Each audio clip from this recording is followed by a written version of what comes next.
Hi, my name's Mike Montgomery, and today I'm going to be showing you how to make concrete countertops just like these using a method called skim coating on modern builds.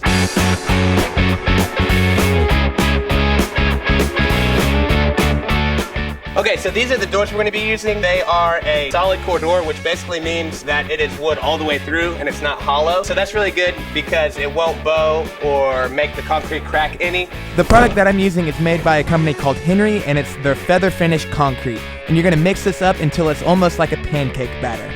Then you're just going to spread it across your counter. And as you can tell, the doors are pretty roughed up. I sanded them first with 40 grit sandpaper, and then I also scored them with a razor blade. And obviously, you don't have to do these on wooden doors. I've seen people do this on all types of countertop materials.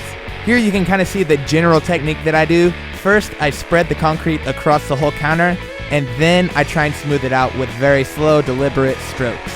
And I clean my trowel each time before each pass. This was something that I got better with over time, and the more I did it, the smoother I could get the surface.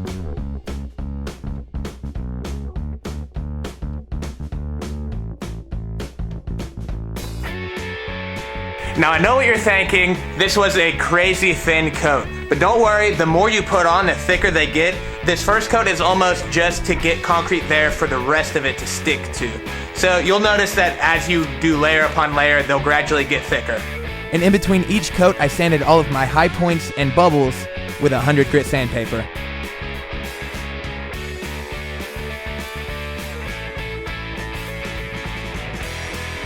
And I repeated this exact same process on my third and fourth coats as well. Alright, and finally, now that we're on the fifth coat, you really can't see the doors underneath at all anywhere anymore, so I'm thinking this is going to be the last coat. So we're going to do a relatively thin coat, that way it can lay really flat. And before we put that on, I'm going to make sure and sand everything really well to make sure everything is as flat as possible. That way we can get the nicest finish possible on this last coat.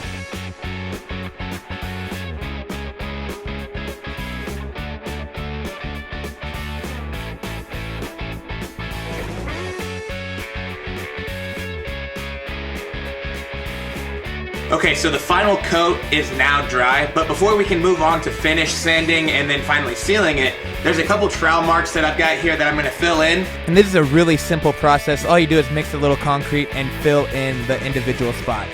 And then I could sand everything. First with 100 grit to get everything flat, and then all the way up to 600 grit.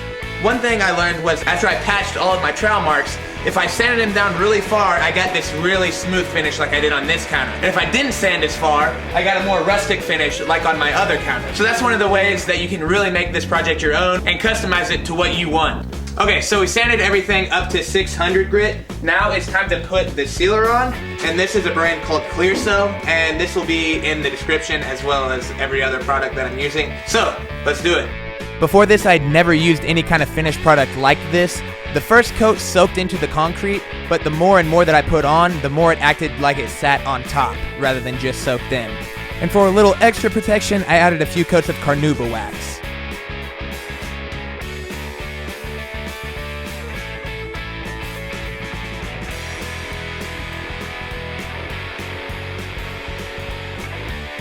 Now, obviously, the rest of this kitchen isn't quite finished yet. That's going to be my project video next week. Now, I feel like I should go ahead and say this before I get a ton of comments about it.